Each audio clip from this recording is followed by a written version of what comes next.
മാറ്റങ്ങളില്ലാത്തത് മാറ്റത്തിന് മാത്രം എന്ന മാർക്സിസ്റ്റ് നേതാക്കളുടെ വാക്കുകൾ സത്യമായി ഭവിക്കാൻ ഇതുവരെ കഴിഞ്ഞ എല്ലാ ഇലക്ഷനിലും നേതാക്കൾ ജയിക്കുകയും നമ്മൾ ജനങ്ങൾ തോൽക്കുകയും ചെയ്ത ആ ഒരു അവസ്ഥയിൽ നിന്ന് ഒരു മാറ്റം കൊണ്ടുവരാൻ നമ്മൾ ശ്രമിച്ചേ പറ്റൂ.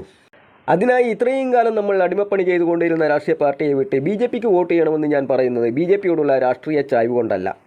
കേരളത്തിൻ്റെ ആവശ്യങ്ങൾ കേന്ദ്രത്തിൻ്റെ മുമ്പിൽ കൃത്യമായി അവതരിപ്പിക്കാനും അത് നേടിയെടുക്കാനും BJPയോളം കരുത്തുറ്റ മറ്റൊരു പാർട്ടിയും നമ്മുടെ കേരളത്തിലില്ല എന്നത് തന്നെയാണ് ഒന്നാമത്തെ കാരണം. രണ്ടാമത്, രാജ്യസ്നേഹമുള്ളതും അഴിമതിരഹിതവുമായ RSS എന്ന സംഘടനയുടെ ശക്തമായ നിയന്ത്രണം BJPക്ക് മേൽ ഉള്ളതുകൊണ്ട് തന്നെ ഖജനാവ് കൊള്ളയടിക്കാൻ ഒരു മന്ത്രിക്കും ധൈര്യം വരില്ല എന്നതാണ് രണ്ടാമത്തെ കാരണം. ക്ഷേത്രങ്ങളിലെ സ്വർണം ചെമ്പായി മാറുന്നത് ദേവസ്വം മന്ത്രി അറിയുന്നില്ലെങ്കിൽ ഏതെങ്കിലും ഒരു മന്ത്രി ഖജനാവിലെ പണമെടുത്ത് ജലദോഷപ്പനിക്ക് ചികിത്സിക്കാൻ അമേരിക്കയിലേക്ക് പോകണമെന്ന് പറഞ്ഞാൽ, ആഡംബരക്കാറുകൾ ഇനിയും കൂടുതലായി വേണമെന്ന് പറഞ്ഞാൽ, MLA-മാരുടെയും മന്ത്രിമാരുടെയും ശമ്പളം അനിയന്ത്രിതമായി വർദ്ധിപ്പിക്കണം എന്ന് പറഞ്ഞാൽ, കാലിത്തൊഴുത്തിനായി ലക്ഷങ്ങൾ ചെലവിടണം എന്നൊക്കെ പറഞ്ഞാൽ അത്തരം മന്ത്രിമാരുടെ കോളറിൽ RSSന്റെ പിടിവീഴും, അധികാര കസേരയിൽ നിന്നും വലിച്ച് ദൂരെ എറിയുകയും ചെയ്യും.